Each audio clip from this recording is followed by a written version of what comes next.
Action. Welcome to episode 3 of the Supersubs podcast.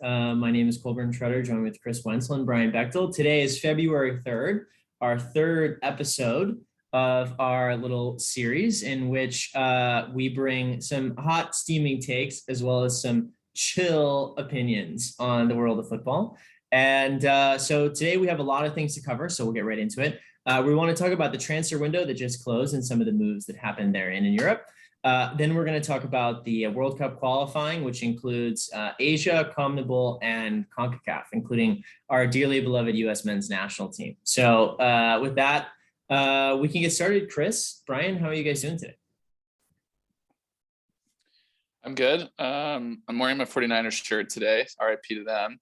Ooh, so I'm back to the global football for the rest of the year. We lost for the viewers at home. Brian watches every single San Jose and San Francisco sport that you can imagine, including women's curling for the local teams. And nice. So we lost one with the San Francisco 49ers yesterday or 2 days ago. All right, Pete. That's all. We'll leave it at that. Chris, how are you doing? Hey, doing great. It was fun to get this international window going. We have a lot of stuff to talk about, just like your background. Cannot wait. Selfies for everyone. Yeah, I mean, I've read some stuff that honestly, in terms of footballing culture, doesn't quite match what I'm expecting. You mean the culture that's behind you on your background? No, that culture. It's such a shame that my face is right in the middle and in front of that superstar here, Zinedine Zidane, nicknamed Zizou. Back when he had hair, that's my favorite part of that photo. A little bit. But the friar look wasn't quite in vogue. It was right. Creeping in though. Yeah, it was creeping in, especially in the back. It started, yeah. No, but like saying also honestness, as you said, like when we started that World Cup, actually I re-watched those classic games and with the original commentary, and they're actually mentioning like, there wasn't much of an atmosphere and kind of a New York style of an audience at the US Open that, just with the popcorn and just speak loudly when it's like a Laker game. Yeah, just like sorry. Nice. Sorry. That was a shot fired, but it's true. So yeah. And France has come a long way and still has some improvement to do. But when I see what I saw here in your background, I am a bit alarmed. If I'd be honest, honestly, if it's a friendly game, even in a friendly game, that should never happen. But so I'll hold it for when we talk about it. But I will have some hot takes there for sure. Oh, we can't wait. Well, we'll have plenty of time for that coming up. But why don't we start with the transfer window? And we'll start with the Premier League and some of the big signings from there. Chris, if you want to take the audience through some of the big ones. Yeah, absolutely. So, I mean, overall, as we know, the January or winter transfer window, it's typically a market that's more of trying to get some players in terms of not necessarily make big moves, but readjustment. It's more of a readjustment market. But the Premier League, with the purchasing power all the clubs have compared to other leagues, they've basically are the league that bought the most. Basically the main thing I want to talk about is Luis Diaz. So according to hopefully a friend of the show, Julien Laurence, there is a good story a close friend of the show, by the way. Close friend of the show. Luis Diaz, he had some reports about like the whole transfer that actually was kind of interesting. So a player from Porto, and basically they had held the talks before where basically the Liverpool management talked to Porto and said like, hey, if there is any clubs that gets near buying him, just call us right away and we'll offer more and we'll give you better terms, whatever, but just tell us, okay? And so apparently they had like really good relationship before. So Antonio Conte and Paratici and Tottenham, they went in and they went like very close. And so then Porto's like, hey, Tottenham, they're really hot. They're almost buying him. So they're like, okay, yeah, we really want him. So what do you want? So apparently they wanted $8 million right away. And the payment terms to be a little bit shorter. And like, yeah, no problem. Here you go. And so they basically hijacked the deal where like he was already in London and all that stuff. So I thought that was interesting. But outside of the behind the scene of this transfer, it's just about the player. And we'll talk about that also for Colombia. Is basically playing on the left side. Left flank of the attack, and that could be, you know, the next generation with the Diego Jota of the world to be a little bit of a competition for Mane, Sadio Mane. So we'll also talk about Sadio Mane and the great AFCON that he's having. So that's the main things. I'm curious, you guys want to say a few words about that Luis Diaz transfer? I think it's good for Liverpool to keep a good player like him away from Tottenham. You know, the North London clubs are just really losing out on all these transfers in this window. Kind of a tough look for them. I don't know, when the going is good, it feels like those clubs, you know, really capitalize and take in a lot of good players. So this is probably another good move. I can't say I watch much of the Portuguese league. But I know he's had some impact for Porto and some of the Champions League in years past. So, I mean, I trust Klopp. I'm sure it's going to be great. They seem to have a good thing going with the competition that they've got at the wings. So just adding another good player to that mix is probably good. And I'm sure Colombia is hoping that it'll improve him as well because they need to score some goals. But we'll get to that. Absolutely.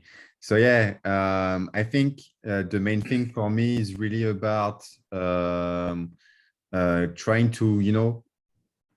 trying to get to the next generation and not by spending like as much as other club, even though it's like 10 or 20 million dollars less than other club that would get in and to swoop a player.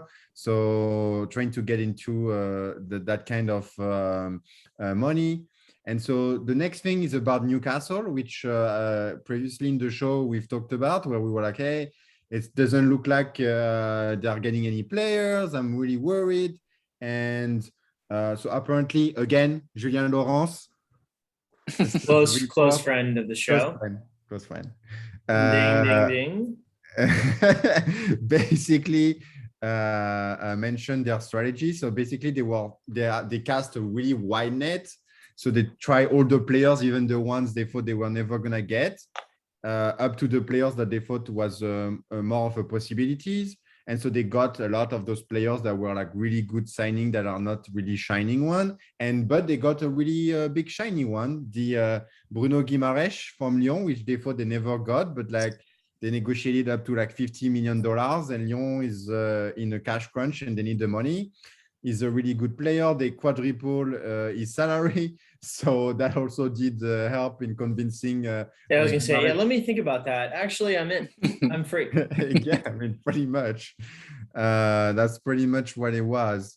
And then after they got a decent Premier League player of Matt Target. So Lucas Digne basically getting into Aston Villa. And so a little bit of musical chair here, where Matt Target is a very solid player. I don't know you guys, but he's always a great player to have in your fantasy league. He's not too expensive and he always delivers those assists and goals. So that's how I got to know him. I'm sure he won't receive a look for the English national team though. So it's funny. The better you do in the Premier League, the less you play I for the mean, national but team. on the left side, they have a lot. They have a lot of good players on the left side. So, but that's a really good signing, in my opinion, for Newcastle. And also Dan Burn, that honestly I didn't know too much of from Brighton, is also a solid defensive player. So the only thing that he didn't get is like a keeper. So hopefully he's gonna step up a little bit. But honestly, now it's looking very likely that they'll remain in Premier League. It will be a tough battle with Burnley, Norwich, and Watford, but now they're really well equipped into doing that.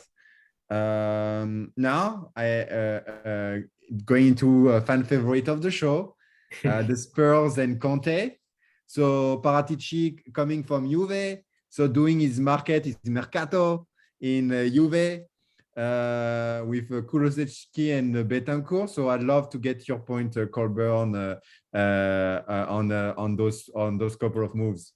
It's so funny you asked that, Chris. I had no idea you're about to bring that up. Let's talk about that. So I would say this. I love Bentancur. I also have the softest of all soft spots in a nice way for all of the Uruguayan players that come through the ranks. Bentancur is one of them. I loved him for Juve. But also he wasn't getting as much playing time. And I think, given where Juve is, they went to go make some moves. Offloading those two people doesn't really, from their perspective, in my opinion, affect them too much. It actually cleared away some extra room for them to bring in new people. So I thought it was a good move for everyone. And you know what? Kulusevski has not been particularly good for Juve. So maybe the Premier League swashbuckling style will be better for him. And I hope Bentancur dominates the midfield because he is a total G. And so I think as part of our Champions League winning midfield theme, he's a good sort of depth guy to bring in, which, as we talked about last week, they need. So I think for both teams, it seems like a good sort of trade. Absolutely. How about you, Brian? Any takes on those moves? Well, we'd love to talk about the Champions League winning midfield. But all Juve did was free up some room to sign a striker. So I don't know if losing that depth with Bentancur is what they needed, but they did make the big splash of the transfer window with getting Dusan Vlahovic from Fiorentina. Big money. Colburn, what's the take in Italia on that? So I read this whole story. It was shout out to Gab Marcotti about like this whole thing. Apparently, so first of all, the Fiorentina fans super pissed, as they would be. Juve is like the arch enemy. Like the fact that he went to Juventus is outright betrayal from the fans' perspective. Doesn't this happen a bunch? Yes, and that's my point. Fiorentina to Juve? Yes, it happens all the time. It's basically a Juve feeder program, which I think is hilarious. But there were two reasons that he did not end up staying. One was actually his agents. His agent's fee was crazy, like an insane percentage of the total deal, and Fiorentina refused to pay it. And also, he wanted to move. So they were going to have to either re-sign him or let him go on a free transfer. And the argument is they let him go for some money over a free transfer later if they couldn't come to terms. So I actually think Fiorentina did the only move that they could have, which is offload him. And Juventus was like, perfect. I don't know if Juventus needs him, but anything other than Morata up front is a good thing. So it might work out. I'm not convinced long term if he's a good striker, but he has been on fire this year. So we'll see. I think this will be a fascinating transfer window. If you're looking for my selection, he's not a success at Juventus. Zakaria, though, the midfielder they signed, is. That's my tip. Where'd they send him from? A German club, I believe. Borussia Mönchengladbach. Yeah. Thanks, Chris. Yeah, Clutch. there we go. Perfect. Clutch info. Yeah, there we go. Yeah, so that's my little hot take on Juve. Vlahovic is Serbian, right? Correct. Yes, he's 21 or something, right? He's 21, yeah. So we're gonna see him in 9 months. I don't know. At the World Cup. No, Mitrovic, your favorite player. Oh, love that guy. I love him. They might alternate. They might have to. They but better. they're both on fire. I feel like you got to play Doesn't the Mitrovic informed still play striker. for Fulham? He does, yes. Yeah, he yeah, but he also delivered that game winner against Portugal. Let's not forget. Yes. I love that guy. Yeah. Who would you rather play? Serbia or Portugal? Colburn, this question's for you. This question, I would answer Portugal because Serbia is hot. Serbia is on fire. Wow. You'd be terrified of Serbia. I would be terrified of. Portugal is a known and entity. So would all of Italy. Yeah, Portugal is a known entity. I feel like I know those players. I know what they're capable of. Italy seems to play them a decent amount, so I kind of know what the game will be. Serbia is a complete wild card. And also they're young and they run, which Italy struggles with because they're old and they don't. Except for Chiesa, who won't be playing. Yeah, he can't run at all. Speaking of Fiorentina Juve. Yeah, exactly. There's plenty of that.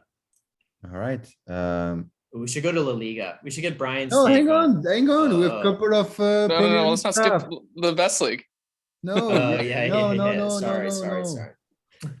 Van de Beek, and I know he's a fan favorite of our friend Brian. So to Everton, finally, free Van de Beek. Van de Beek. I don't know how you say. Brian's pronunciation of Dutch names is perfect. He tried to convince me that Virgil van Dijk is pronounced Virgil van Dijk because he listened to the translation on Google Translate or some other like bootleg site. And I was on Wikipedia. Oh, Wikipedia. Yeah, Wikipedia. Virgil van Dijk. That's great. That's like Steven Gerrard. Okay. How about Wikipedia screwed me on that one? How do you say Giorgio? Oh, Gorgio. Okay. Oh, Giorgio. Wijnaldum. It's Wijnaldum, apparently. Brian's got. Wikipedia screwed me. I don't even try to do Dutch. Virgil van I've been scarred. Oh. I've been scarred. I've been scarred from that forever. So Dutch is dead to me. Van de Beek or Beek. I don't know. I gave up on the Dutch pronunciation. We'll call Jeff, my brother in Amsterdam. Yeah. Actually, I do have some takes on Everton though. I think they got Dele Alli too. This team every single year go off gets every washed up English player or even just Premier League player that there is, and they just load up their team with them. So it seems like this team could be decent.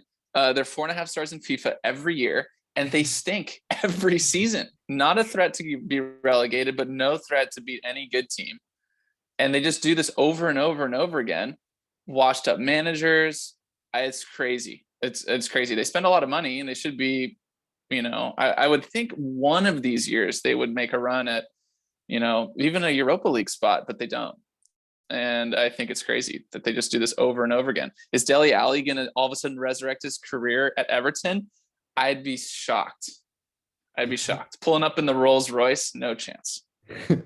Is there something about bad organization that I forgot about? That's your mantra? Oh, the bad organization is making bad decisions. Strikes again. That's right.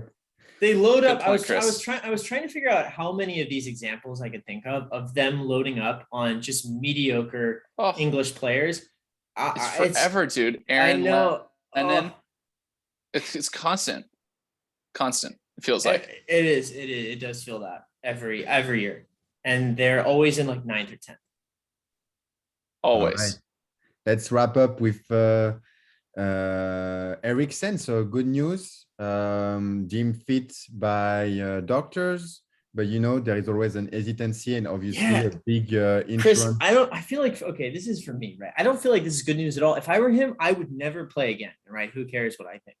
Except for no. Yeah, it's like exactly. You'd be like, hey, it's over, man. Like I love, like we love the beautiful game as much as everyone, but as soon as you get like heart problems, soccer, we talk about this a lot. Like soccer has the most deaths on the field, I think, than any other sport I could possibly imagine. Like you never hear about this in like tennis, even American football, where people are basically colliding into each other all the time. Like nobody really dies like they die in soccer, and it's all heart issues that are like either undiagnosed or developed. I wouldn't play with that ever. I mean, it's like, the idea that once you have one heart attack, you have the potential for like more after that. Like that to me is like, it's scary to see him coming back. That is how I feel about that. Yeah, that is true. But also one thing to remember is that those players, those individuals, they are not made of the same iron as we made. They are competitors. I'm more And athletic than they are. Totally. and one thing is that like they just like that's their that's kind of what their energy, and that's their reason to live, which is they should be think about your family, your kid. You have enough money to live on the rest of your life and not even work. But for them, they don't think about that. They're like, yeah, I don't feel like that's not why I was made to do and my reason to be on earth, and that's a different kind of reasoning. And so where I was going with that is that Brentford is known to really go at the I forgot the name, Moneyball. What's the name of economics, the statistics they are doing? But basically in football, Brentford is one of the most advanced organization in that sense, because of the owner that has made wealth on odds and betting. And they knew that to come up above anyone else, it was not going to be with money, it's going to be by data. And they kept on buying new nines, and each time the new nines would be better than every time. And so they are making the decision that for example, Danny Daily Blind also plays with a defibrillator, and it's been working fine. So obviously I would not want to see any catastrophic action from Ericsson, unfortunately. But I guess it's only a contract for 6 months. And if they play him like, they play him like 5, 10, 20 minutes, then that's fine. But I think his goal is to go to the World Cup. And then I guess, yeah, I don't know if I want to see that if he plays more than like 10 minutes or something like this. So that's one thing that hopefully will be a good story. Now let's move on to La Liga. Barca making some great decision, right, Brian? With bringing a player that Xavi compatible, right? With Adama Traore and Aubameyang, that are totally the DNA, the identity of Barca, right? Yeah, I was singing the Barcelona's praises on last week's pod, but it seems they're back up to their more recent old tricks. This just doesn't really make a lot of sense to me that they need more attacking players. They don't get it. They haven't gotten it. They still don't get it. That's crazy to me. But I do like Adama Traore. I love that he's so jacked and he oils up his arms and his jersey so people can't grab him. That's so awesome. But beyond he's that, also I just Spanish. And he is a La Masia graduate too, so he's actually returning home. So I that nostalgia is cool, and I would have assumed he played with Xavi as well back in whenever he was up and coming. So yeah, but I don't know. I guess they're making up some signings to get rid of Dembele. That's kind of an interesting saga that's still going on, but yeah, it's just when bad organizations solve problems the wrong way, I feel like, and the talent up top, I don't think they have so many forwards. It just doesn't really make any sense to me that they would do something like this. Like Newcastle signing Bruno Guimaraes, or however you say that, from Lyon is a much smoother signing than signing Aubameyang and Traore. There's my takes. +1. I have nothing to add. I find Barcelona to be a baffling organization in the transfer window. And we talk about Champions League winning midfield. That's where they need to devote their time to. They need to get rid of PK. They need a defensive. They need a center back or two, and not more attackers. That's it. They're going to beat up on all of the mediocre La Liga teams 1-0. And then they're going to get to the Champions League or higher competitions, and then they're going to get the shit beat out of them by other teams. That's what's going to happen because they can't stop. You mean Europa League? Well, any competition with a good team. Sad news in that in the Europa League, they decided that Dani Alves wasn't going to make the squad. So kind of too bad for us on that. Yeah, that's the defensive shape they need. They need some but that symbolizes what they're doing. They signed Danny Alves, which is cool. He's a great all-time player.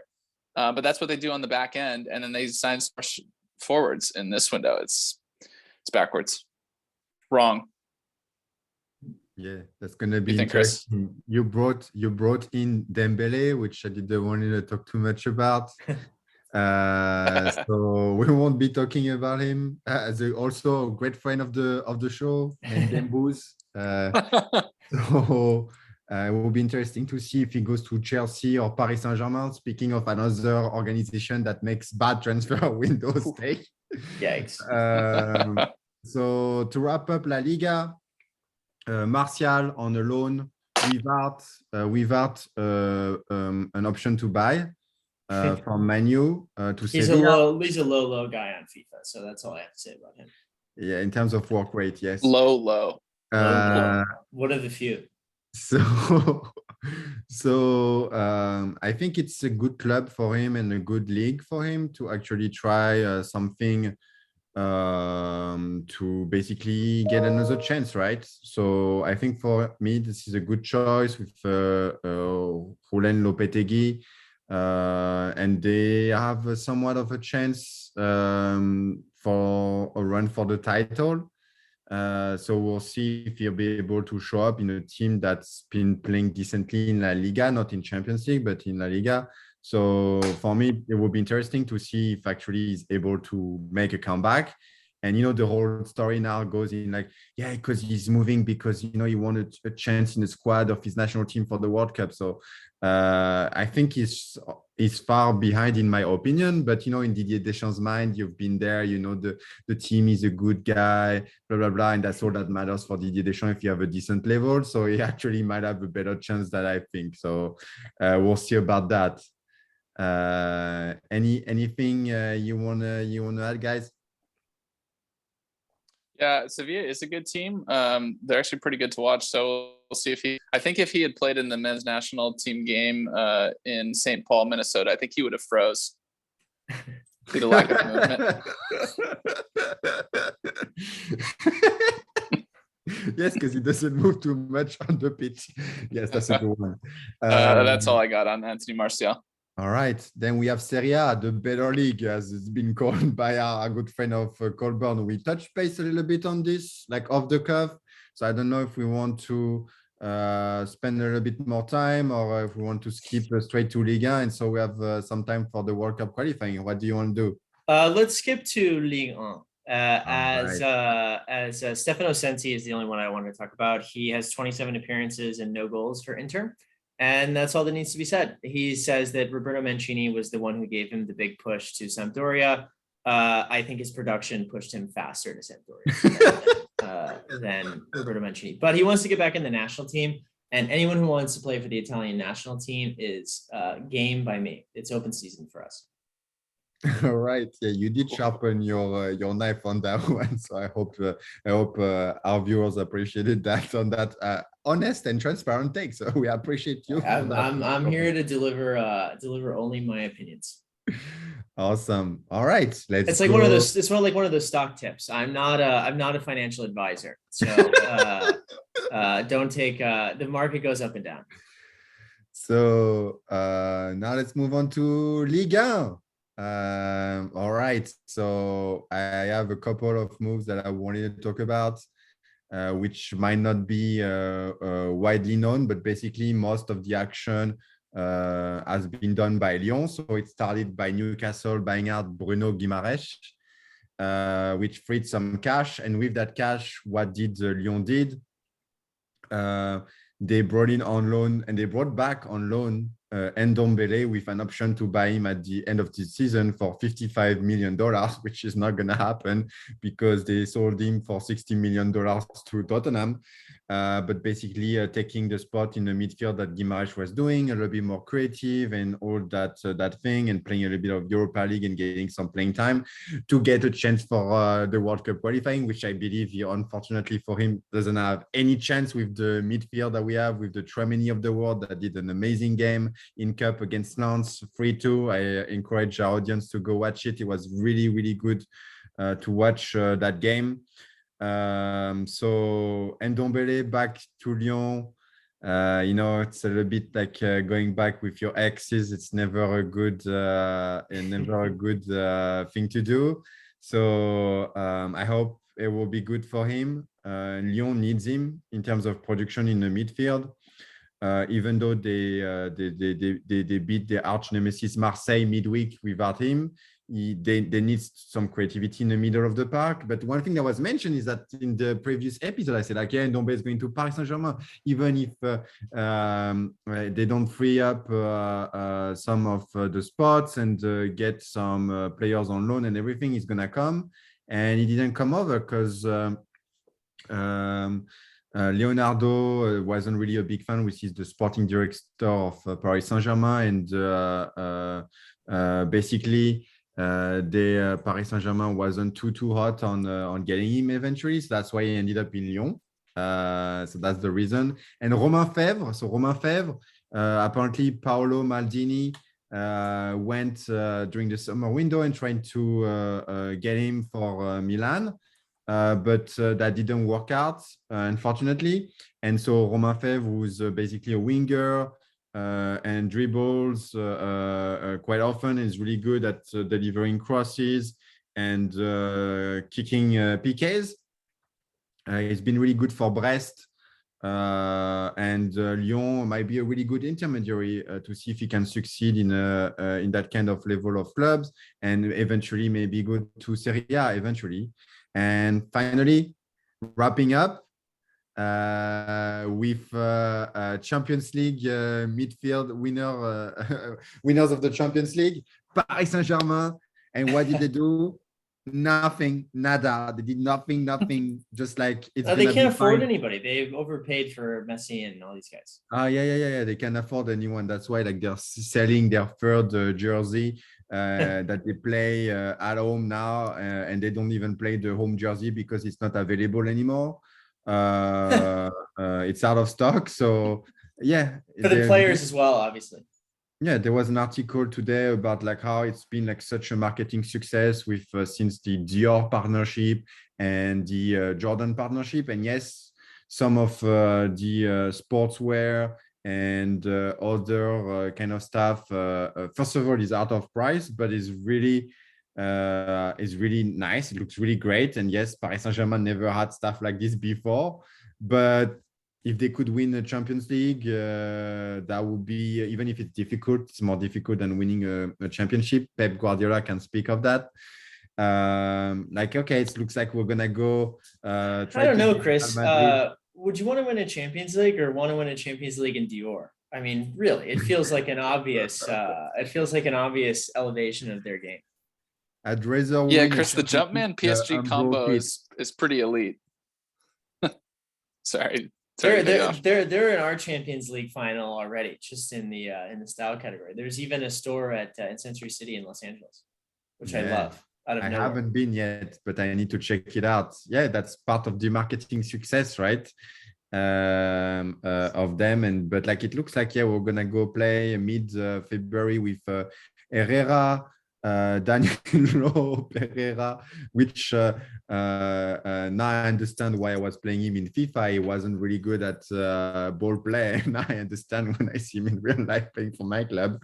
He's like a real soldier, but like in terms of techniques, it's not been really done those drill at the academy back in the days. And Paredes, so Gay is gonna come back, hopefully not dead from the AFCON. Who's the real champion, and Ferrati has not been injured yet, so crossing fingers. Knock on wood. Yikes. Ramos. So we have time. There's still a month and a half. No, it's mid-February. Well, not for you. We know what he meant. No. We're not for you. I don't care about that. I only care about March 24th. No. It's good for Champions League, and after if he gets injured, don't care after. Well, we'll see. So yikes. Last thing before we move on to World Cup qualifying, since I kind of take that as my PSG update, and I know you guys love that. So more and more talks that Zidane might be able to come in with the biggest contract of a coach ever, bigger than El Cholo Simeone as long as the sporting director goes away and as long as there will be a actual strategy about buying midfield players and enforcing rules to actually win the Champions League. Otherwise, Zidane will not be coming in, because there has been some reports that Deschamps now might want to extend his contract, and if Deschamps gets to semi-final or final, then they might extend his contract again. So that's why the talks have intensified for Zizou as the head coach and actually even manager, so sporting director had for Paris Saint-Germain.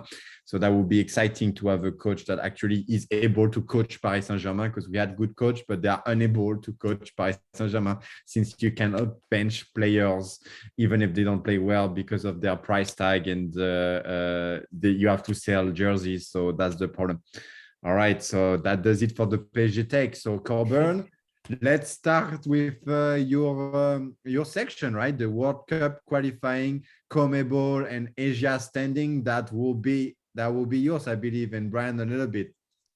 First of all, this is going to be a great discussion. But why don't we start? Do you want to start with CONMEBOL, Asia, or CONCACAF? Asia. Let's start with Asia. Let's say the two teams that have qualified are Iran and South Korea now, which I find fascinating. The biggest thing I would highlight, though, is that Saudi Arabia has, as I think we talked about this on the last show, they're top of the group in the other region, and so they've been playing out of their mind until a big loss to South Korea. Was it South Korea? They lost South Korea. That's true. Japan. Japan. Yeah, in Japan, actually, in Saitama. I'm gonna blow that too, but it was a big win for Japan. They needed that. They needed that. Do you find it surprising that Saudi Arabia is playing this well heading into this World Cup? No, they have a French coach. Ding, ding, ding. Celebration. Yes, it is surprising. I can't say I know a ton about these Asian teams, but just looking at their players, Saudi Arabia has no one that's anywhere good. So for them to be, they're almost clinched with direct bid to the World Cup. So that'll force Australia to have to go to the playoff against the other third place team in the other Asian group. And then I think that I don't know if they play New Zealand or whoever comes out of Oceania. I forget what the inter confederation playoff is, but much trickier road for Australia, and they should be in over Saudi Arabia for sure. Australia with a bad draw against Oman. I watched that. I have to say, I watched that early on in the morning here, Pacific time. I have to break. Drawing Oman, never a good sign. I know. I have to be honest with you. Australia doesn't have a lot. It doesn't have a lot going for them as a team. You know, there's not a lot of pieces there that gets me pretty excited. So they might have they have a tough hill. So they haven't been the same since Totti knocked them out of the 2006 World Cup. I wasn't going to bring that up, but I happen to agree. So the golden generation. Basically, the fourth spot of CONCACAF is basically what you're saying is going to make it to the World Cup, is what you're saying in this playoff, right? Oh, is CONCACAF who Asia plays? It is CONCACAF, yeah. Yeah, so they're going to play Australia. Well, Panama, Australia, for example, that is a toss-up. Those teams are not good. That's a toss-up. Because I've also watched I've watched a ton of Panama in this qualification cycle, and I've seen all I needed to see, as the kids say. All right, so I have to do it justice to Saudi Arabia, unfortunately, because you guys didn't want to do it justice to the French coach. So sorry. Hervé Renard does it again. I guess so, but who do they have? I'm looking up Saudi Arabia. By the way, I did just look. I just looked. South America plays Oceania. Oh, then it's over. No, wait. Sorry. Hold on a second. I did just look this up. No, South America plays Asia. So we might not see Australia. Oh, that's because I would expect the South American team to take care of business. It's a great bonus for the CONCACAF team that can come in fourth, but we'll get to them. Yeah. Do you know who on transfer market is Saudi Arabia's most valuable player? Brian knows this. No. They're a goalie. What? No chance. They're a goalie. 1.65 million market value. 1.65 million is their most That's their valued best player in the whole Best player. country. Yeah. That's crazy. Mohammed That's crazy. Al-Rubai. I'm going to butcher that as well. He's 24. He's 24. Yeah, it's impossible. And he plays for Al Ahly Jeddah. Wow. That is a deep cut, I have to say. And they're first in the group. They have qualified for 5 World Cups, sorry. But there was 94, 98, 2002, and 2006. So 4 in a row. And then they qualified in 2018 and they got spanked. So I would anticipate the same in 2022, but you never know. And they're hot. Yeah, they have a French coach. Yeah. The coach is. Did we mention that? No, but I'm gonna bring a little bit of the tech here. Who's a specialist of those kind of commando, bringing those teams together. He did it with Zambia. That came out of nowhere. That I think went to semifinal to one of those AFCON tournaments. It wasn't as successful with Ivory Coast and Morocco, but it was like teams that had like a bigger players, and I think he works best with actually players that he can like kind of like a Bielsa that basically can instill this style of play, which demands a lot in terms of running. He ran himself apparently 15 miles daily on the Côte d'Azur. Wow. I have to Chris, this guy's a close friend of the pod now. Wow. Oh yeah, talking him up to come in. If you're listening, we'd love to have you on the show.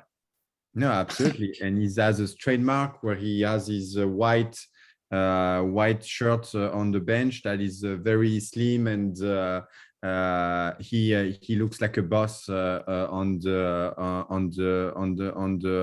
the sideline. So he would be a very classy guy to have on the show. So we'd love to have you, Hervé Renard, one day. Oh, well, let me ask you this, Chris. What's a good finish? Let's say they do qualify because they're on the doorstep. What's a good outcome for Saudi Arabia in the World Cup? Given where they're at. I mean, win a game. Getting a point. Yeah, most likely it's getting a point, but honestly, like win a game. Like if someone says getting out of the pool, I mean, it depends the pool they are in, right? Like, but even then, honestly, honestly, it's just winning a game. I could see them drawing Qatar again. Like they were in Russia's group in the last one. So I could see them drawing another favorable one. Maybe they get a point. Or even a win. No, they wouldn't be allowed to, right? You wouldn't have two Asian teams in the same group. Yeah, but isn't probably Qatar not hosting? Doesn't the host get put into a separate pot? Well, the host just gets pot A1, but I would think that they wouldn't let an Asian team be allowed because there aren't enough of them. Could be wrong. We can check the tapes on that, but I could also easily be wrong on that. As a non-details guy, this feels right up the details guy. Ali? This is a little outside your wheelhouse. Yeah. Sometimes you gotta know when to hold them and fold them. We're gonna have to do a check the tape segment on Colburn's facts each podcast and recount them next week. Yeah, you will find that my opinions and facts are directionally accurate, but maybe missing key details. We'll go to Chris for all the facts. Yeah, that's true. We'll also then, any other comments on Asia before we move on to let's do CONMEBOL, or we can do the men's national team. Feels right. Either way. No, let's save national team. Let's go CONMEBOL real quick. Your specialty. Yeah, my specialty. I watched a lot of these games, and frankly, I have some strong thoughts here. First of all, Brazil and Argentina continue to be sick. They are without a doubt proving themselves not only to be the quality of CONMEBOL, but they are qualifying and have qualified with ease over the rest of the competition, which even in the last qualification cycle, Argentina barely qualified for the World Cup. Not so much this time. Super Brian, dicey. They are playing excellently. I know you don't have Fubo TV like I do, so I'm here to tell you that team is rolling for the first time in forever. They're playing extremely well. Yeah, the no Fubo thing is pretty. Chris, do you have Fubo? It's ridiculous that it's only on Fubo. these South American qualifiers. Yeah, it's a bit ridiculous. I don't have football, but Oh, I watched It's the all best these World games. Cup I streamed them qualification right into my brain campaign. for you guys. no, I think It's the LeBron is best. not selling us a little bit too much on those CONMEBOL. From what I've seen, even if Brazil was winning and all that stuff, it wasn't that convincing, honestly. And Argentina has been, that's true. Argentina has been playing a little bit better, even without Messi. But it's like, to me, it was a little bit speaking about like the level of the last Copa America. Those qualifiers are a little bit on this level too, honestly. It's been more disappointing. I think it's more like the nostalgia that's kicking for Colburn about like Argentina, Brazil, Paqueta, Guimarães, Neymar is actually playing better for the Brazilian team than for Paris Saint-Germain. Like every time I watch, it's like, oh my God, like, can he do that in a couple of weeks? No. I have to play poker. He's at home. He's at home with his Brazilian compatriots, which I appreciate. I thought Brazil looked excellent. Coutinho is back. Our guy, friend of the pod from long ago. Finally, now that he's playing for Aston Villa, he's also now playing for Brazil, and he put in an absolute gem over this last cycle. It was a sick curling little finesse effort. Was that against Paraguay? Yes, sick. They buried Paraguay. Paraguay's eliminated. They're 12. They're 12-3-0 Brazil. That's excellent. They're taking it. Yeah, That's they haven't lost. I think Chris is onto something though. The quality that we're used to, like first getting into the World Cup qualifying, I don't know, a decade or so ago. These qualification games were elite, and I think there's something missing in this most recent cycle. But I don't have Fubo TV, so tough for me to really say that. I can know. You know what's funny, and it's funny you say that, Brian. Do you feel like Ecuador is a team that really should be in third place? Are you a big Ecuador guy? No, I would say that Uruguay and Colombia, with this kind of feels like a weak South America, that they aren't comfortably in spots 3 and 4 is shameful. I wouldn't even have thought Paraguay would have been the 5th team. I think Ecuador, Peru, Chile, Venezuela, Bolivia, those are teams with players that aren't playing at top clubs. And Uruguay and Colombia have those players. Might disagree a bit on Colombia, but Uruguay for sure. And that they're behind Ecuador and Peru is pretty disappointing.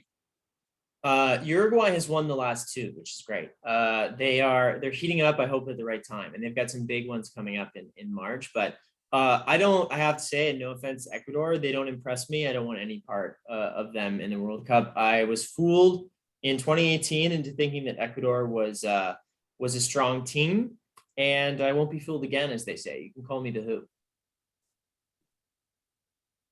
Nice. What was your hot take on Ecuador that you were telling me about? I think they stink. I don't want any part of them in the World Cup. I won't be backing them in the World Cup. I don't think that they have the level of team play necessary for World Cup success. That's how I feel. Here's what I think about that hot take. I think that is the most obvious take I've heard on this podcast, because Ecuador is not that great. Of course, they're not going to get out of the group. It seems obvious to me. For you to be like, hey, hot take, dude, Ecuador stinks, I think is a very obvious thing to say.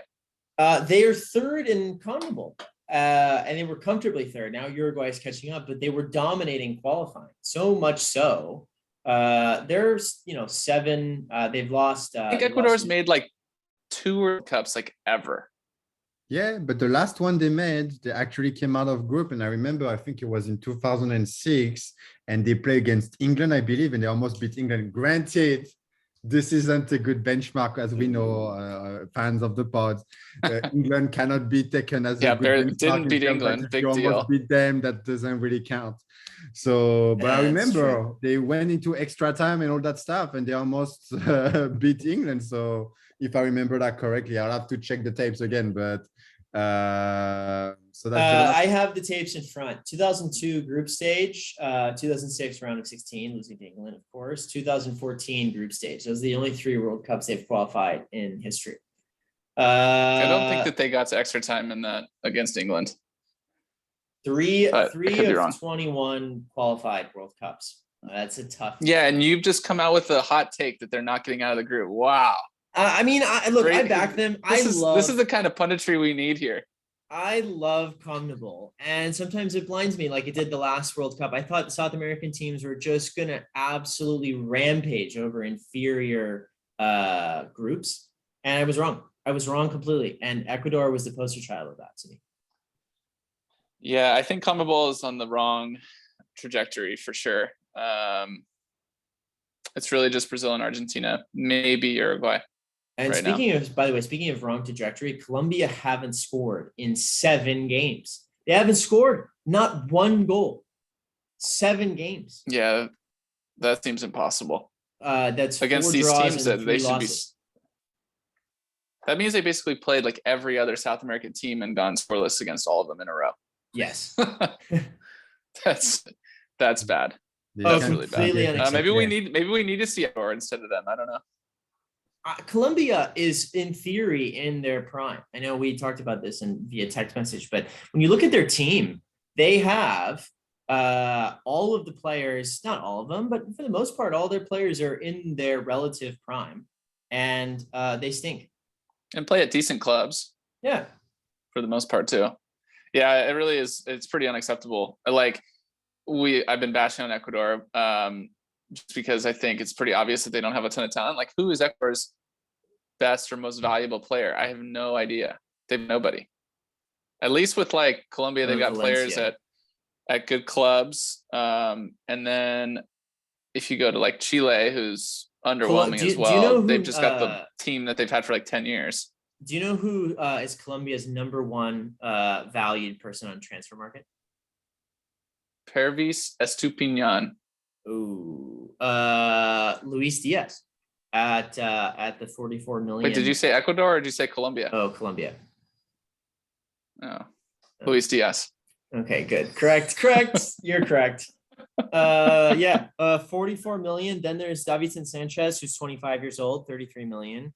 Barrios, 28, Yerimina, 27, Borré, 26, Uribe, 30, James is 30 now. It's pretty crazy. Cuadrado's 33. But these are in theory their top players. And I'm watching Radamel Falcao get his 99th cap on as a sub to try and score a goal. And I'm like, what are we doing out here? I feel like Taylor Twellman. What are we doing? Are you talking about El Tigre?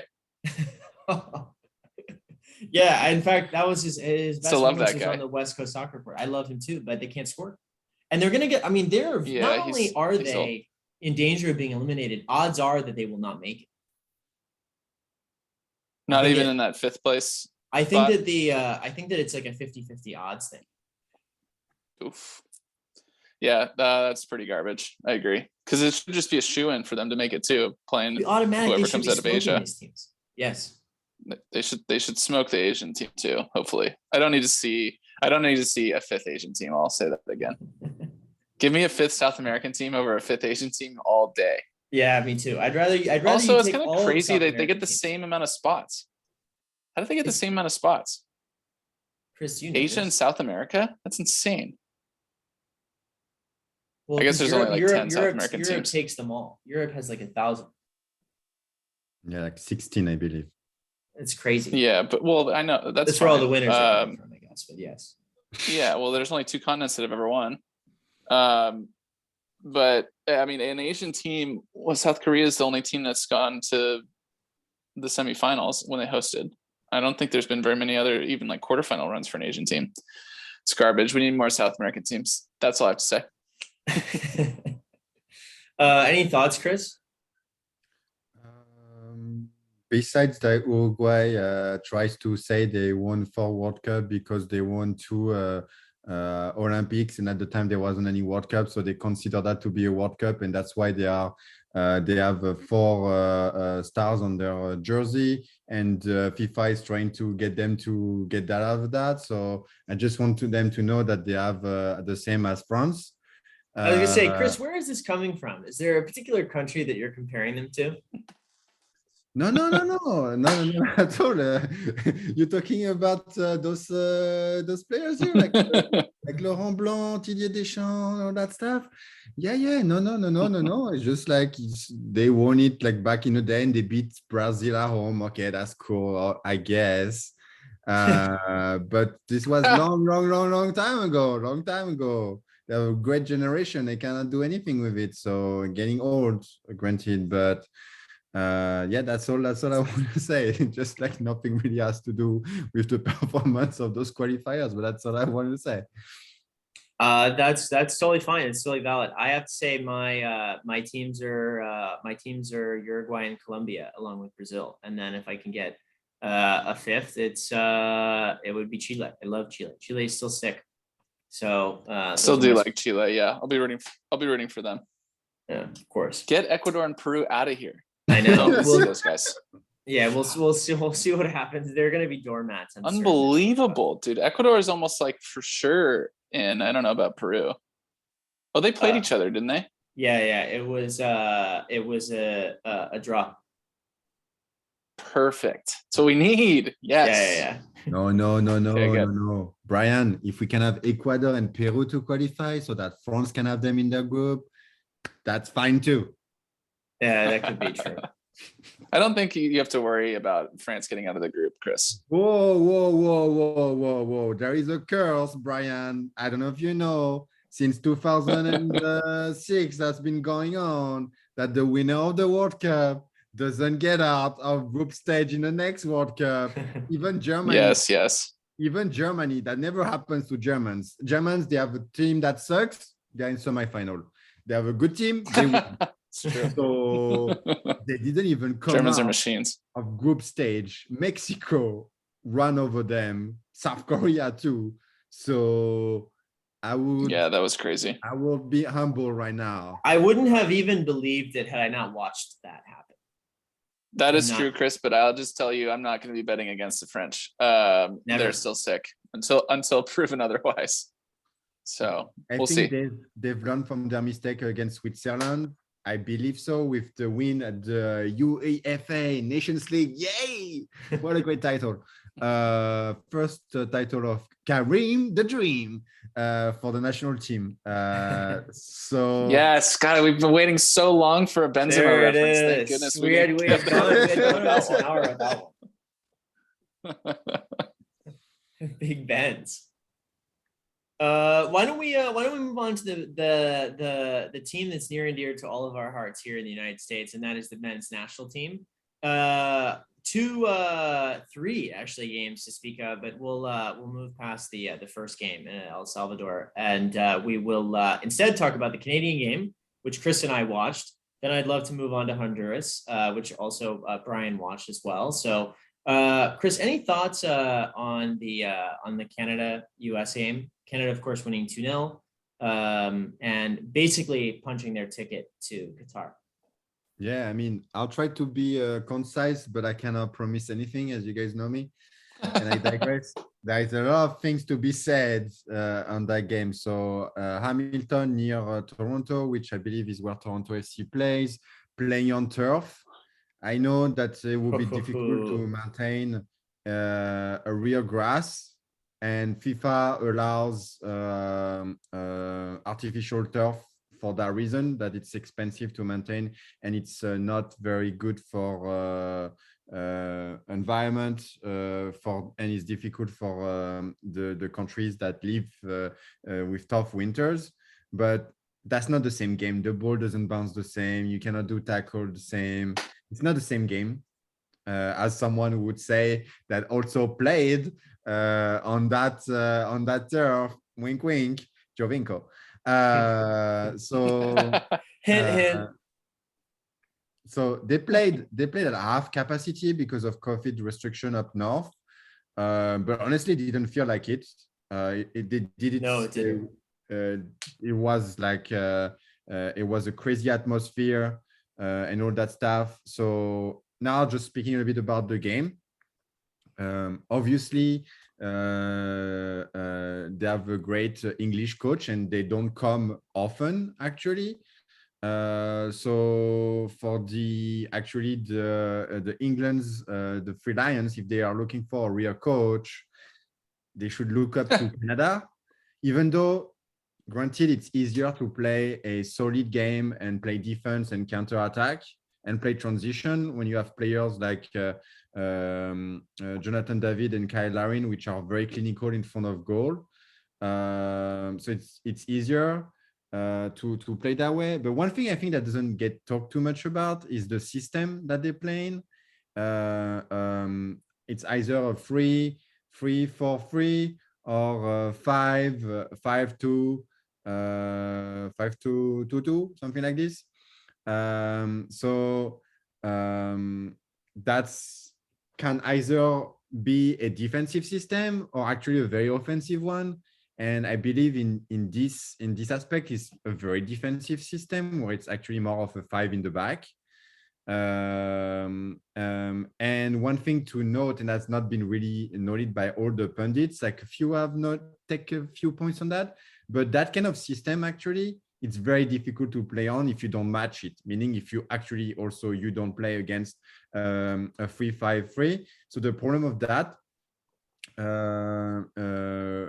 what happens with that is that then after on the wide area, if you try to go center, then it's like very there are a lot of traffic and it's very difficult, and you have to go on the wide area. If you play 4-3-3, which is the US national team systems, then you get outnumbered very quickly if you don't match that. So that's one of the key tactical things that happened. So that there wasn't an adaptation from the coach, that he only plays his system, and then you get your lunch eaten like this, because so that's what happened. Even though they had possession, but we know in football possession doesn't guarantee winning. Canada played to their advantage and their qualities. So I thought it was a plan well executed from Canada. Yes, and I agree. There was a lack of creativity from the US national team, and Gianni Zardes as a number 9. I know this was not going to be great. And last point, and I'll let you guys speak. So it's a mistake. So when you analyze what happened on Matt Turner's goal kick, so usually you see is that the goalkeeper, it does like this. So he asks his backs to move ahead of the pitch, and he waits for them to get out of the box to do that and like go even further out of the box. And he doesn't do that. He doesn't wait them to get placed. And there is like a desert in midfield when there is absolutely no one in the midfield. Yes. They are all like so further away. And even if there might have been some win, and the ball, I think it's it's not one mistake that he did on that goal kick. It's two mistakes. He's not waiting for the high line to get there and wait for all the players to get position. And he went too fast, and he wanted to get some pace in the game, and he got caught there. And then after, there is Mal Robinson that haven't played games in 3 months, so he couldn't match the speed of Kyle Larin, and he had the chance to redeem himself, and he touches the ball and not enough. And he steps on the ground. He goes a little bit slight to his left side where he should actually stand his ground. So he could have extended a little bit longer, and he would have been able to get it out. So it's not a perfectly well-placed ball, honestly, that he could have redeemed himself. And then after they played defense, and this is what happened. So that's what I thought of this game, tactically speaking. I don't have anything to add on that. I thought that was brilliant, Chris. I agree completely. I thought Canada executed extremely well, and we never really had any concrete chances. Canada's good. They play their game. They've got good players. They use them effectively. I am a believer in Canada. I will say they, without even arguably their best player, Jonathan Davies. I think they're excellent. Jonathan David didn't play either. No, he made the Alfonso Jonathan Davis. And Alfonso Davies. Yeah, Alfonso Davies. Sorry, Alfonso. I didn't watch the game, so I knew Alfonso Davies didn't play. If Jonathan David hadn't played too, I'd have really been disappointed. I just thought Canada used their. I think I agree with everything Chris said, and Canada is real. Canada's for real. I was convinced by that performance, and they've been playing like that. I watched them also against Mexico. They have their game and they play their game, and it'll be curious to see though what happens when they move out of the sort of the harsh north winter where they've played a lot of these big games on the home soil and they moved to Qatar. But I think tactically, I would agree with you. Having an English coach who understands what he's doing is a plus, and they're good. They do their thing. I'm a Canada believer. Yeah, but I'm a believer. They've had that as freezing. you would say. Nice. They've had that freezing home field advantage forever, though. It's never mattered. But this is definitely the best, probably, crop of players they've ever had. Having not watched this, I just was curious, Chris, is Jonathan David at Lille just like a million times better than Tim Weah? Oh yeah, like that's one thing that gets me crazy here. It's just like, oh yeah, Tim Weah, like he's so great. Yes, his dad was one of the best players of all time, win Ballon d'Or, play at Paris Saint-Germain. Ding, ding, ding, ding, ding. Yes. And you played for PSG, so I wanted him to, be good. And just like every American, I want him to be like real. And I know that Colburn slightly disagree on the Honduras and thought he played well. But if you compare the level to other players, he was one of the best players on the pitch. Correct. But is he a difference maker? He's trying to, but his last moves, when he does a feint, a fake, and he gets like he's trying to finish. No, he's not. He's an average plus player, and I wanted him to be a top player. But like if Gio Reyna is available, I'm sorry, but Tim Weah is on the bench like all day long. I mean, granted, this It will take average plus players, though, Chris. We can't be greedy over here. Yeah, Chris, we didn't even qualify for the last I- World Cup. Average Chris- plus is sweet, dude. Chris, we've been dealing with like Kyle Beckerman for years and years. Like we it's just we got to know our Kyle roots. Beckerman. Oh, that hurts. I forgot about it. Kyle That's Beckerman and brutal. like Graham Zuzi back there. It's like, guys, Oh, that's what I Oof. love Tim Weah for the men's crazy we national didn't team. qualify with those guys. The men's national team, Tim Weah is exactly what we need. We need aggressive people taking on players, and I love that about him. He is aggressive, and he has a little bit of je ne sais quoi. And Oh, wow. Can we and get a translation for the plebeians among us? well, je ne sais quoi means I don't know what, which basically a little something. And I think that he adds that for the men's national team. For his club team, I don't have an opinion. I support you, Chris, on that. But you're not checking in on Lille every weekend? I don't watch Lille that often, so they are playing PSG this weekend, so They you'll are, be it's able to true. take a look. I saw everything I, think needed to Monaco see plays in the last Lyon 2 too. weeks, though. I love him. No, for the national team, he's He's good for us. Good enough. He is excellent.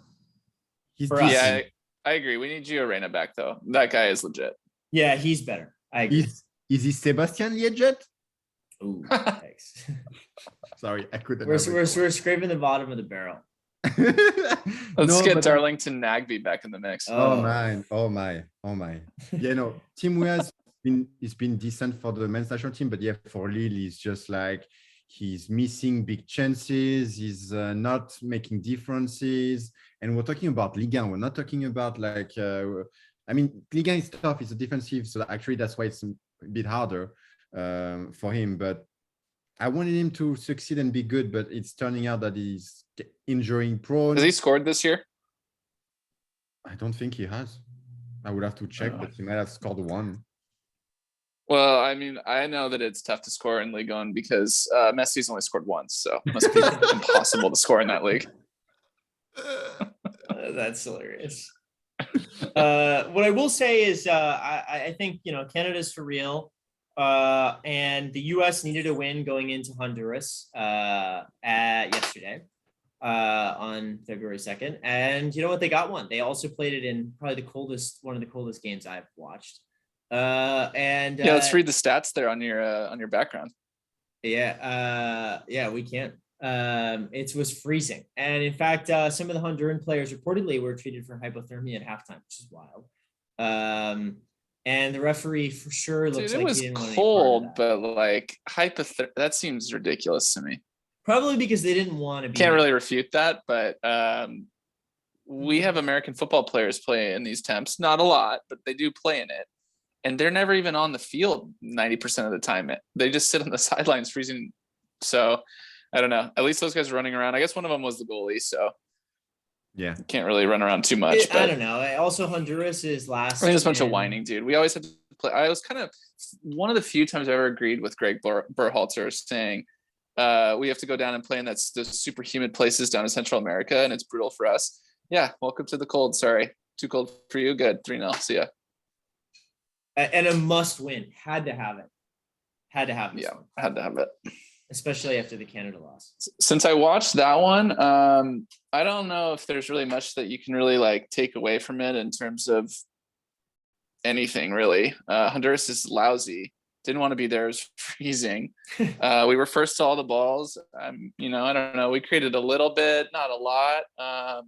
The best lousy Honduras is. Yeah, the best person was actually Brian pointed out, Kellen Acosta. Yeah. Yeah, he whipped in some nice balls, which is crazy. Didn't realize Kellen Acosta was capable of that. That was nice to see. He was whipping in the nice balls, but Weston McKennie was the guy again. We go wherever he goes, I think. If he's bossing the midfield, we're in good shape. And if he's not, then we're not. And I imagine he didn't boss the midfield against Canada, but I didn't watch that. No, not really. But he was great. He created some chances. Weah had a lot of chances, probably the most of anyone in the game. Couldn't convert, but you know, that was good for morale. We had to win the game. We won 3-0. It was comfortable. Pulisic came in and scored. So, you know, morale was so high that we're taking pictures in the middle of the game. But we can get to that, I guess, after you guys break things down. I don't have anything that's odd. I don't really learn anything out of this game other than we had to have it. Had to have the win. So we got that. And I don't even think we played particularly well, but we converted. And Honduras didn't want to be there. That was clear to me. And it was a party time in the stands. What did you think, Chris? Yeah, Weston McKennie getting the header in the 8th minute or whatever. That guy right wins. away, That guy wins every header. That's tight. We need that all the time. So I mean, once that went in, it was never really in doubt. And Honduras didn't have any chances at all. It would have been nice if we had scored like kind of a goal that we really created, but we did have those chances. We just didn't make them, and then we scored the scrappy ones. So I'm okay with it, but nothing to really. I don't know. I wouldn't be celebrating, taking pictures if it was me. Yeah, no, I wouldn't be, especially not in the middle of the game for sure. Chris, so let's get into that. Yeah, let's talk about that. Chris, I know you have a hot take. What did you think of this image behind me, which is Greg Berhalter taking photos in the 81st minute? 82nd minute, dude. Yeah. Oh. I've never seen anything like it. I never seen anything like it in all the time I've been watching soccer. Not even in a friendly. Not even in like not even in one of those like dude, summer any sport, period. Yeah. Yeah, like, you know what he said? He said that you know, he's like, oh no, guys, after the game, after they wanted a photo. And you guys know after the game, well, actually there's a dead ball. Why don't we just do it real quick? Oh, what? I mean, like seriously, like, okay, so that's a bit arrogant to me, first of all.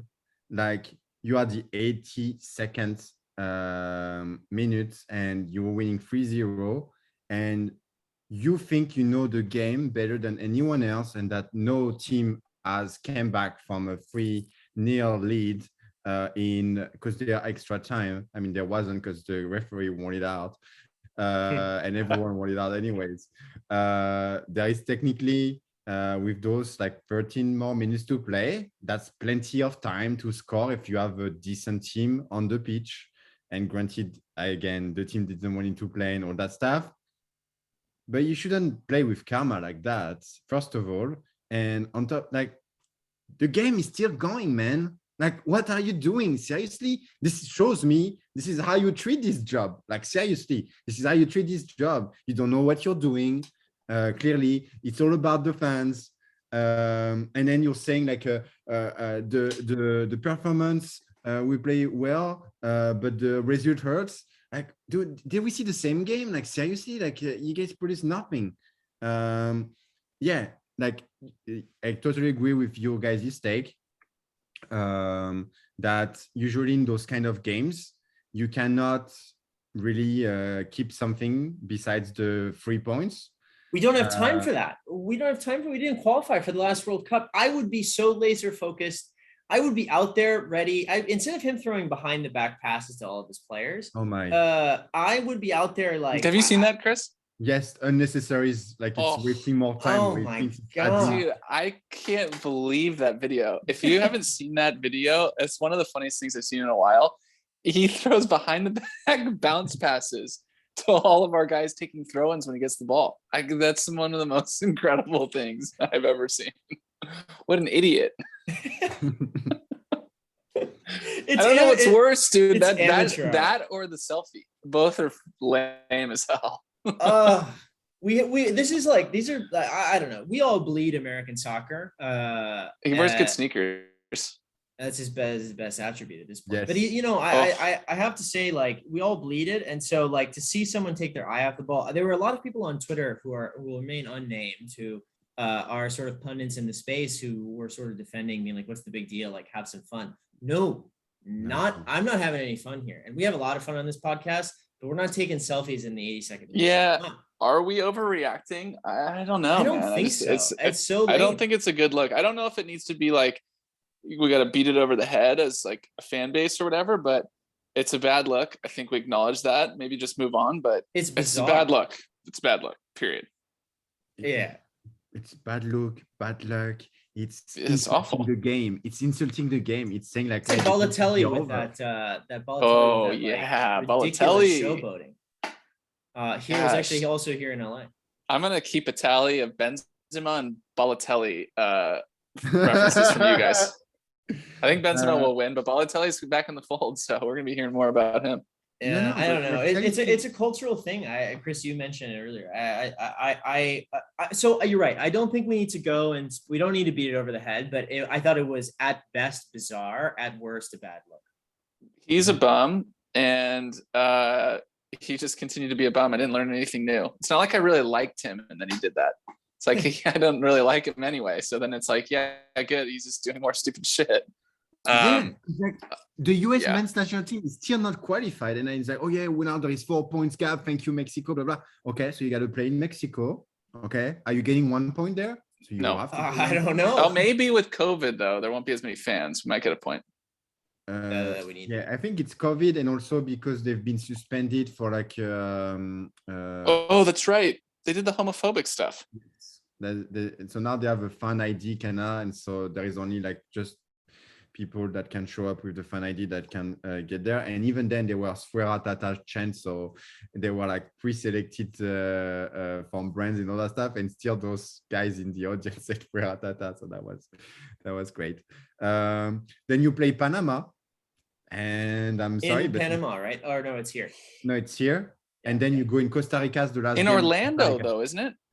Huh? Isn't it in Orlando, the game against Panama? I think we've learned this one. I think we're playing back in the Midwest. I think we've overcorrected. The first one, the 2018 was in Orlando. Look this up, dude. I thought they said is this in Orlando again?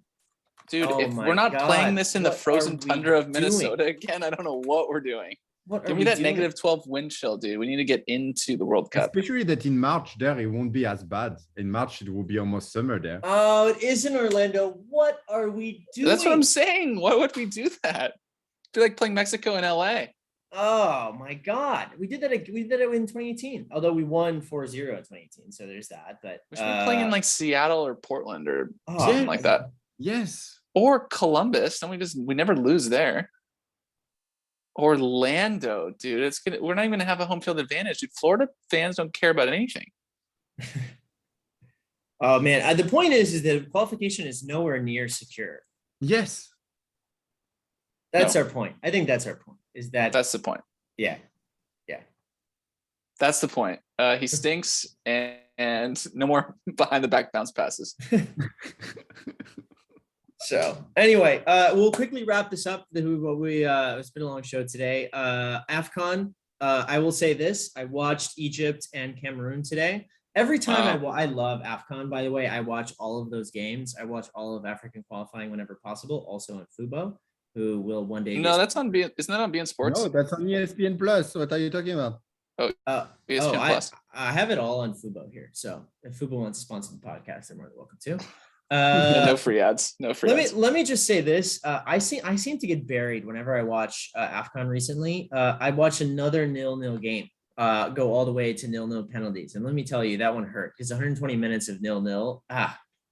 Today really hurt me.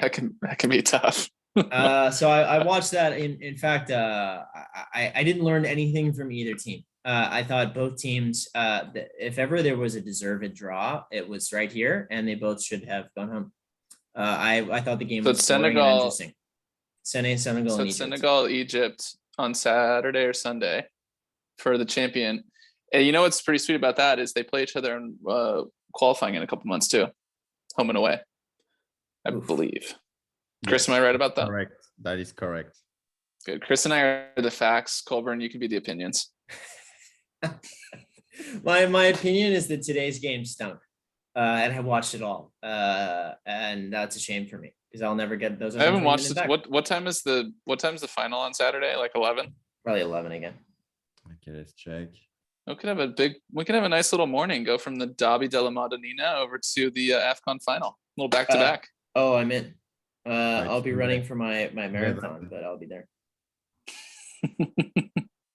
Yes. You and the French coach of Saudi Arabia running your 15 miles. Exactly, with my Dior shirt. All right. Any final thoughts, gentlemen? Anything else you wanted to add for today? Yes, Senegal, I hope they win. They haven't won anything. Me too. Yeah, I'm rooting for them as well. We're all united on that. Yeah. We don't want Egypt to win 6 times, 7 times. Like, seriously, like, hey, you get to share the cake a little bit.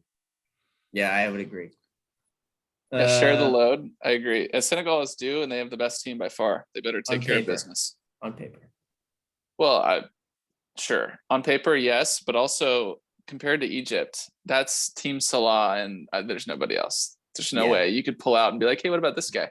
Mohamed Trezeguet. El Neni and Trezeguet. Yeah, it's all right, Senegal fine. all the way. 3 guys that I've heard of. But Senegal better take care of biz. And then that'll be great for, like I said, the preview for the World Cup qualifying. If you're Senegal, would you rather win AFCON or qualify for the World Cup? World Cup. Oh, you replied so quickly? Yeah, it's a World Cup game for me.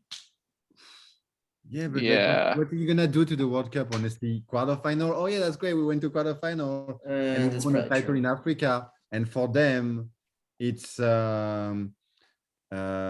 is a big deal. Like, it is a big deal. Like, the whole country stops working. They watch the whole game. They are really happy, more happy. I don't know if you can say happier than in the World Cup. Like, if they beat France, they're the same group as France again. Yes, they'll be very happy. But I think for me, it's about the title. For them, it's about the title. So I would say win this AFCON. Never had a title. Yeah, Colburn, you're taking your Italian perspective. It's true. I take the Senegalese perspective. I can't say anything else. It's true. Or your American perspective. We're like, no, screw the gold cups. Let's get to the World Cup. This is a little different. That's true. A little different.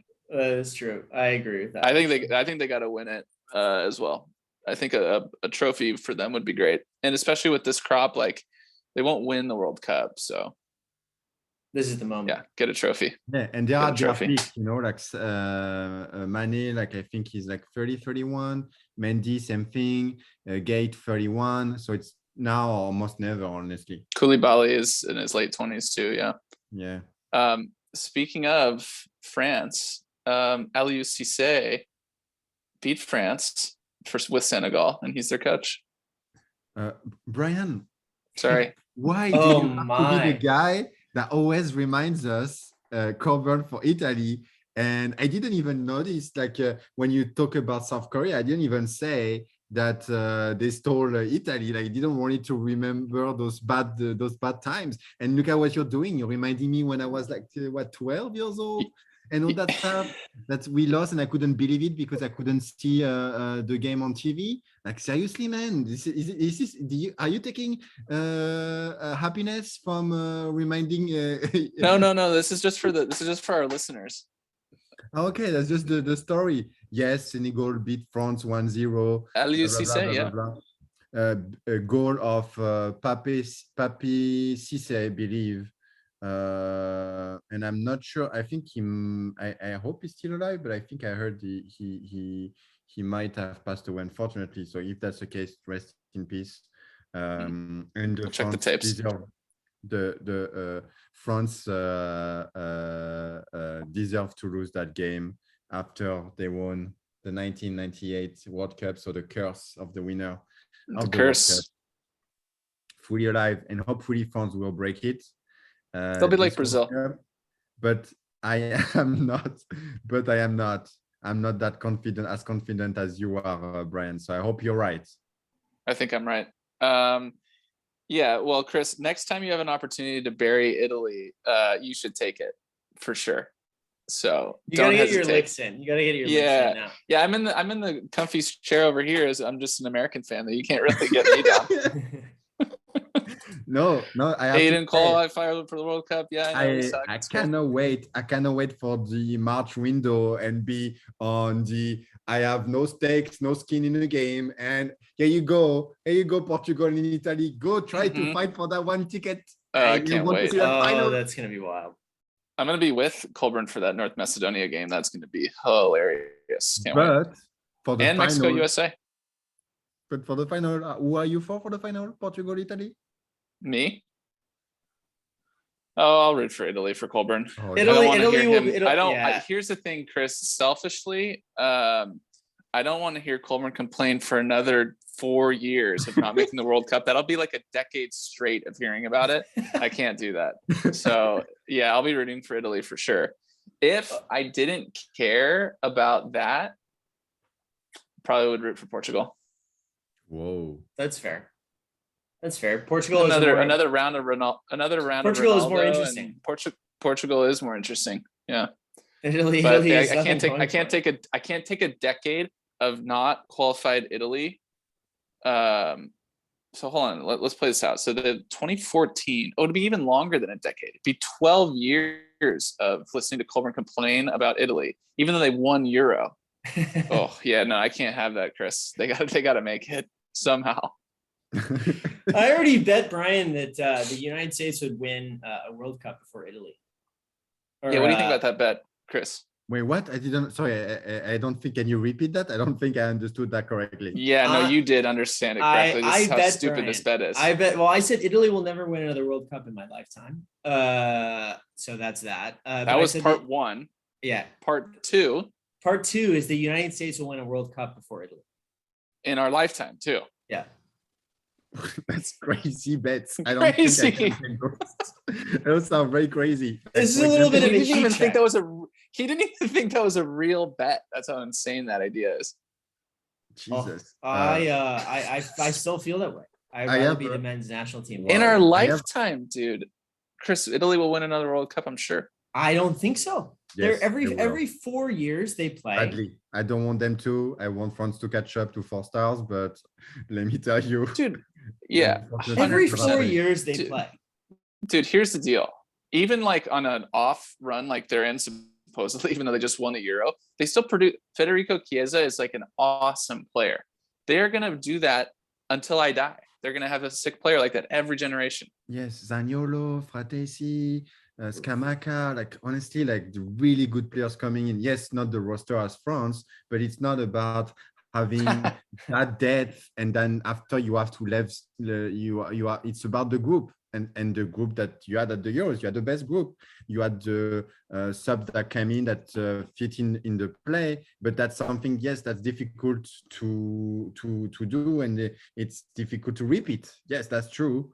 But no, I mean, yes, one part is I will take that crazy bet is that the US, I think they have a good chance actually in 4 years, and that sounds crazy. However, they would have to get a real coach. Yeah, we need a new coach. That is a fact. They need a real coach.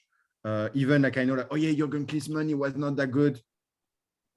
But honestly, from an outsider perspective, it's probably the coach that was the best coach the US national teams had in terms of tactics. And he didn't. Hey, don't sleep on Bruce Arena, Chris.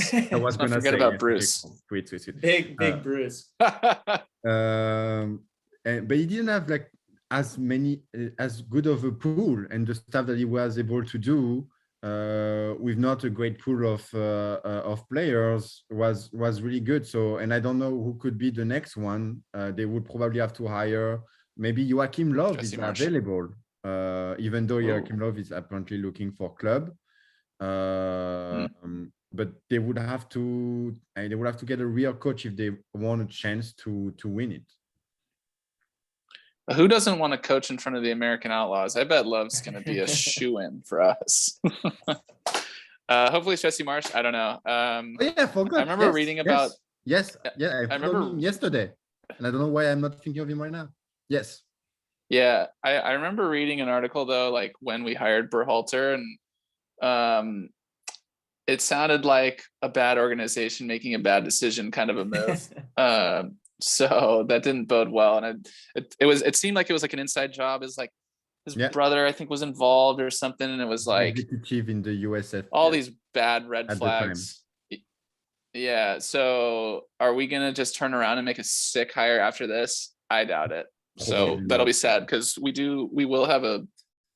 We'll be peaking. Team will be in its peak. Years. Yeah, 2026 will be sweet. We'll be here too, in America. Tight. I'll be here. I don't know if Italy will, but I will. Maybe they won't qualify for 3 World Cups in a row. That'd be sick. My God. I would move. I'd move to Canada. No, don't worry.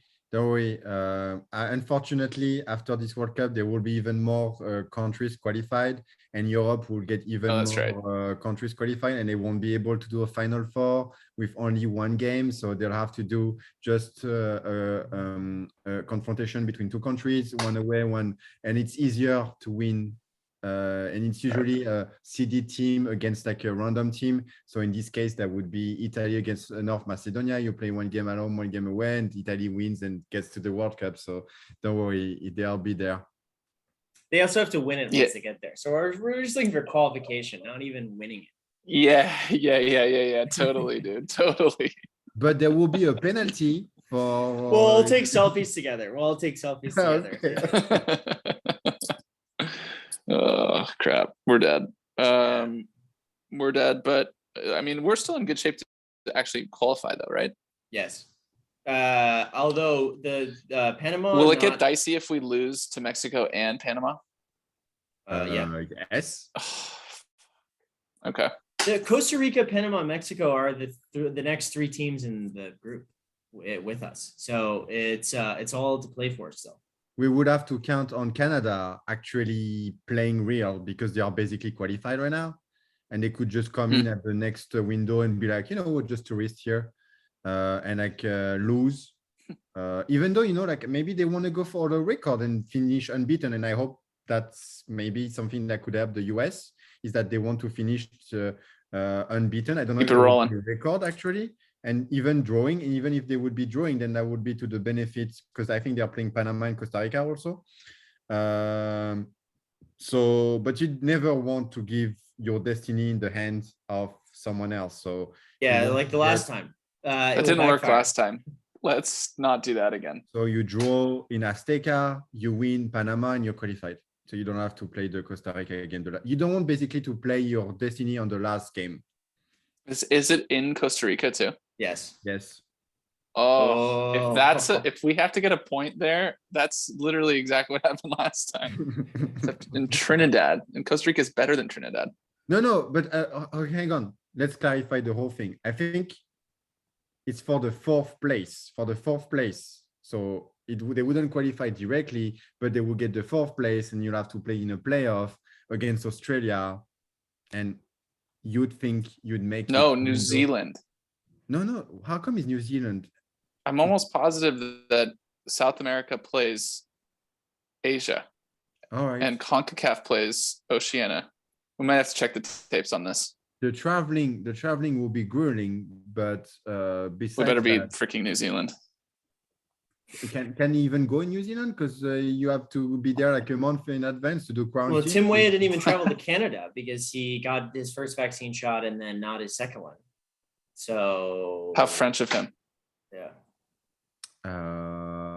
No, No. We're doing pretty good compared to the country we're living in. I'm just kidding. Actually. I'm just kidding. I just want to complain Okay. like the French. I'll teach you because this is not French quality complaining here. Colburn. I complain to him all the time, and he's sick of me complaining all the time. It's usually valid complaints too. So I give you credit on that, Chris. Awesome.